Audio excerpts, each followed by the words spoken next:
आज हम लोग उस टॉपिक पे बात करेंगे जिस पे सभी को परेशानी होती है कि हाँ मेरा तो हैंड राइटिंग इतना खराब है कि मैं कुछ एग्जाम में लिखूंगा फिर भी नंबर नहीं मिलेगा। तो आज का वीडियो उसी टॉपिक पे है कि आपका हैंड राइटिंग एक सप्ताह में बिल्कुल सुधर जाएगा। अगर मैं जितना भी स्टेप बताऊंगा अगर उसको आप फॉलो करते हैं तो बिल्कुल सुधरने वाला है आपका हैंड राइटिंग। नहीं, आप देखेंगे कि आपके बगल में कोई लड़का एवरेज यानी कि बहुत पढ़ने में कमजोर था लेकिन एग्जाम उसका रिजल्ट बहुत बेटर आ जाता है। यानी कि कारण कहाँ पे है, उसका हैंड राइटिंग बहुत अच्छा है। और कहीं ना कहीं किसी उस लड़के का राइटिंग खराब है जो पढ़ने में तेज था इसलिए उसका नंबर कम आया। और जिसका ज्यादा आया नंबर यानी कि उसका हैंड राइटिंग अच्छा था। तो हैंड राइटिंग स्किल मैटर करता है, तो इसलिए हैंड राइटिंग को सुधारना बहुत जरूरी है। हैंड राइटिंग को सुधारने के कुछ कुछ जैसे स्टेप होते हैं। स्टेप ऐसा नहीं है कि आप फॉलो करेंगे तो नहीं सुधरेगा, सुधरेगा जरूर अगर अच्छे से फॉलो करेंगे तो। और भी याद रखना है कि अपने दोस्त के जैसे हैंड राइटिंग बैठाने की कोशिश कभी मत कीजिएगा, क्योंकि जैसे हर एक आदमी हर एक इंसान का चेहरा अलग अलग होता है उसी तरह हर एक इंसान का हैंड राइटिंग अलग अलग होता है। आप अपने हैंड राइटिंग में बेहतर कर सकते हैं, आप अपने हैंड राइटिंग को और सुधार सकते हैं, इम्प्रूव कर सकते हैं और बेटर बना सकते हैं। उसमें देखें कि हम कहाँ गलतियां कर रहे हैं, कौन से वर्ड को गलत लिख रहे हैं, ये चीजें देखें। उसके बाद हम लोग तो सभी टॉपिक पे बात करबे करेंगे, इसमें हम लोग पूरे के पूरे 5 टॉपिक पे बात करेंगे कि कौन कौन गलतियां हम लोग करते हैं इसमें।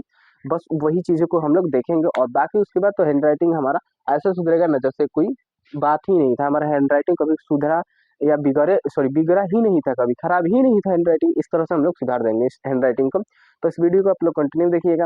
अगर आपका हैंड राइटिंग सुधर जाता है या फिर तो आप एक सप्ताह के बाद कमेंट में आकर जरूर बताइएगा कि क्या हुआ, आपका इम्प्रूव हुआ या नहीं हुआ। उस तरह से आप लोग, तो सबसे पहले आपके मन में चलता होगा ना कि हम कौन से कलम से लिखें।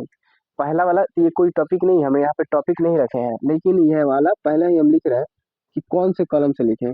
कौन कलम, कौन कलम, कलम का यूज करें। ये आपके मन में ख्याल आता है कि मेरा दोस्त इस कलम से लिख रहा है तो उसका राइटिंग बहुत अच्छा है, मैं इससे लिख रहा हूँ तो मेरा अच्छा नहीं है। ऐसा मन में ख्याल आता है लेकिन ऐसा कुछ है नहीं। आपके पास जिस कलम से लिखने का एक्सपीरियंस है, आप 5 वाला 6 10 जो भी कलम से लिखते हैं जिस पे आपका अच्छा हाथ बैठ अच्छा लगता है लिखना, तो उस कलम से आप लोग लिखिएगा। ये नहीं कि उस लिख रहा है वही तो हम भी 100 रुपये वाला कलम से लिखा है, ऐसा कुछ नहीं है। आपको जो अच्छा जिस पे अच्छा लगता है कि नहीं हमको यही कलम अच्छा लगता है उसी से इम्प्रूव करना है, वही इम्प्रूव आपका राइटिंग करेगा। तो ये वाला तो कलम की कोई बात ही नहीं थी यहाँ पे। बात यहाँ था पहला वाला पेन जो कलम है उसे सही से पकड़ें, क्योंकि मेटर यहीं पे करता है।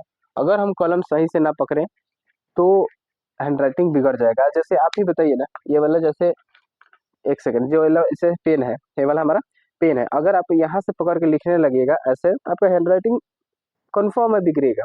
तो आप ऐसा करिए ना, इसको पकड़िए, ऐसा पकड़िए, देखिए वही करें सही तरीके से पकड़िए। तो कैसे पकड़ेंगे, जैसे पेन है तो पेन के कम से कम नीचे हिस्से में जहाँ तक ये ढक्कन होता है ना, कोशिश करिए कि हम उतना छोड़ दें। क्या निचले हिस्से में ढक्कन होता है ना, यहाँ तक कोशिश करिए कि हम उतना कलम को छोड़ दें फिर लिखें। और ये वाला फिंगर इधर रहना चाहिए, ये वाला फिंगर इसके अपोजिट साइड में, देखिए ये वाला फिंगर इस तरफ और ये उसके अपोजिट साइड में रहना चाहिए, तभी अच्छा। और नीचे से जितना दूर ढक्कन होता है उतना जगह छोड़ देना चाहिए। ऐसा नहीं कोई पकड़ता है यहाँ पे पकड़ लेता है पूरा और पूरा ऊपर से पकड़ता है, नहीं ऐसा नहीं करना है। यहाँ से करना है जहाँ पे ढक्कन होता है हर एक पेन का, वहां से पकड़ना है और इसे कंटिन्यू करना है। कंटिन्यू, अगर आपका आदत यहाँ पे होगा ना पेन पकड़ने के यहाँ पे, तो आप डेली वहीं पे पकड़ेंगे। लेकिन आपको याद रखना है कि हमें यहीं पे पकड़ना है, कहाँ नीचे से लगभग जितना ढक्कन उतना छोड़ देना है। पहला बात तो ये हो गया ना। और कलम में परेशानी नहीं है कि ये लिखे वो कलम लिखे, आपका जो अच्छा लगता है वही कलम से आप लोग लिखिएगा और अच्छे से मतलब लिखिएगा। ऐसा नहीं ज्यादा मोटे कलम का यूज कर ले, नहीं, क्योंकि ज्यादा मोटे कलम का यूज करेंगे तो उससे हैंड राइटिंग बिगड़ जाता है। और दूसरा टॉपिक आता है क्या,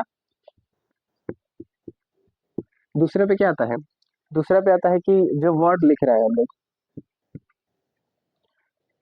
उसकी साइज फिक्स करें। साइज, साइज सही लिखें।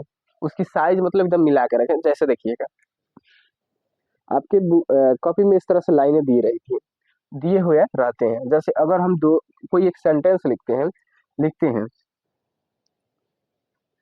राजा, राजा, ठीक है, सॉरी, राजा राम का भाई है। ऐसा कोशिश करना है आपको ना।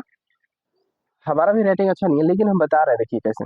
यहाँ से नीचे वाला जितना है ना, एकदम हिस्सा सीधा होना चाहिए, एकदम सीधे में जाना चाहिए।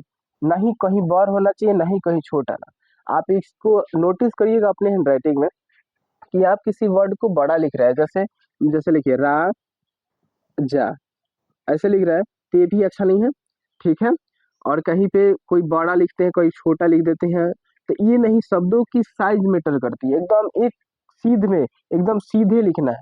कहीं भी साइज नहीं कम होना चाहिए, नहीं ज्यादा होना चाहिए। और नीचे वाला जो हिस्सा है हिंदी में, वो एकदम इक्वल चलना चाहिए। और इंग्लिश में जैसे होता है ना, ऐसे लाइन इस पे लिखते हैं लोग, तो A B C इस तरह से डी, तो इसके एकदम परफेक्ट यहाँ पे लाइन बनना चाहिए, इसके ऊपर एकदम सीधे में यहाँ पे जाना चाहिए।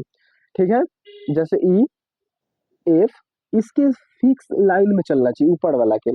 ठीक है ना, यहाँ तक समझ में आ रहा है कि शब्दों की साइज मैटर करता है। एकदम ना बड़ा होना चाहिए, ना छोटा होना चाहिए, यहाँ तक ठीक है।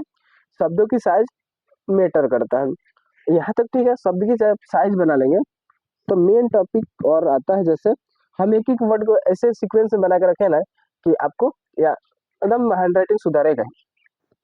किताबी, किताबी वर्ड, वर्ड यूज करें, सॉरी यूज लिखते हैं, यूज करें, किताबी वर्ड यूज करें। जब भी आप हैंड राइटिंग लिखते होंगे तो किताब तो सामने रखते होंगे, तो उसमें देखिए कि किताब में जो लिखा गया है उसको कैसे लिखा गया है। ठीक है ना, किताब में कैसे लिखा गया। जैसे एग्जाम्पल बताएं कि ह लिखा रहता है, तो हाई से लिखा रहता है, तो कोशिश करें कि ऐसे ह लिखे, ज्यादा से ज्यादा और बेटर रहेगा। कोशिश करें कि किताब में जैसे लिखा है वैसे लिखे हम, तो और मतलब इम्प्रूव इतना होगा ना कि कहने लायक नहीं है। जैसे भ लिखा रहता ना, भ ऐसे ऐसे, तो और भी कोशिश करें कि किताब में जैसे जैसे वर्ड लिखा गया वैसे हम लिखने की प्रयास करें। ठीक है, वैसे हम लिखें। यहाँ तक समझ में कि किताबी वर्ड को हमें यूज करना है, ज्यादा से ज्यादा कोशिश करना है कि हमें किताब का वर्ड यूज कर पाए। ठीक है, यहाँ तक तो ठीक ही है। यहाँ तक ऐसा कब तक करना है, कम से कम आपका 7 दिन करके देखिए आप लोग। उसके बाद आप लोग कमेंट में खुद से आके बताइएगा कि हुआ या नहीं हुआ। 4 नंबर पे है, ये सबसे मतलब क्या कहें, ये जो है ना सबसे मेन टॉपिक है, एयर राइटिंग। एयर राइटिंग, ठीक है। एयर राइटिंग करना है, मतलब एयर राइटिंग कहने का मतलब हवा में लिखना। हाँ, यही बात है कि हमें हवा में लिखना है। जैसे हम, जैसे मान लीजिए हमारा पेज था, हम इस पे कलम से लिख रहे थे, तो ये तो हमारा, हम हवा में लिख नहीं रहे हैं, पेज पे लिख रहे हैं। लेकिन हमें हवा में लिखने का मतलब क्या है, अपने उंगली को समझिए कि एक पेन है, और अपने उंगली से यानी पेन से हवा में कुछ लिखना है। जैसे राम खाता है, ऐसे डेली जब समय मिले 10-15 मिनट ऐसे करना है, हवा में मतलब एयर राइटिंग करना है। इससे क्या होगा, इससे आप कहेंगे कि क्या होता है, इससे क्या होता है कि जो आपकी हाथ की स्पीड और हाथ की लिखने की मतलब वर्डों की साइज सब दिमाग में मतलब कंसंट्रेट एक तरह से कम, क्या कहें, कनेक्शन बनेगा कि हाँ हम ऐसे लिखते थे। जैसे ख लिखेंगे ऐसे डिजाइन में, ठीक है, ऐसे ग, ऐसे क को ऐसे लिखेंगे, ऐसे तो राम। इसलिए ईयर राइटिंग को हमेशा करना है। ठीक है, ऐसे ईयर राइटिंग करते रहना है। हमें डेली 10 मिनट जब भी समय मिलेगा, ईयर राइटिंग हमें हवा में लिखना है। जैसा बात कर देना है कि तुम हवा में बात कर रहे हो, तो अब हवा में लिखना भी है आपको। ठीक है, हवा में लिखना भी है। ईयर राइटिंग समझ में आ गया। 5वां नंबर, और भी, जैसे क्या, अभ्यास। अभ्यास बहुत जरूरी है, अभ्यास बहुत जरूरी है। मतलब अभ्यास मतलब डेली प्रैक्टिस करें हैंड राइटिंग का, डेली प्रैक्टिस हमें करना है।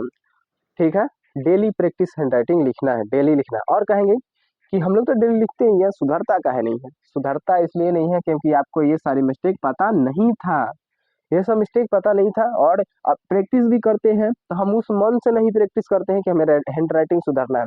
बस बोलते हैं सर आपके ऑफलाइन वाले कि आपको डेली 2 पेज राइटिंग लिखना है, आप वैसे घसीट के लिख के चले जाते हैं। ये नहीं कि आपके मन में ये नहीं रहता है कि हमें राइटिंग सुधारना है, ये रहता है मन में आके हाँ, कोचिंग में हमें हैंडराइटिंग दिखानी है, ये मन में रट रखिए।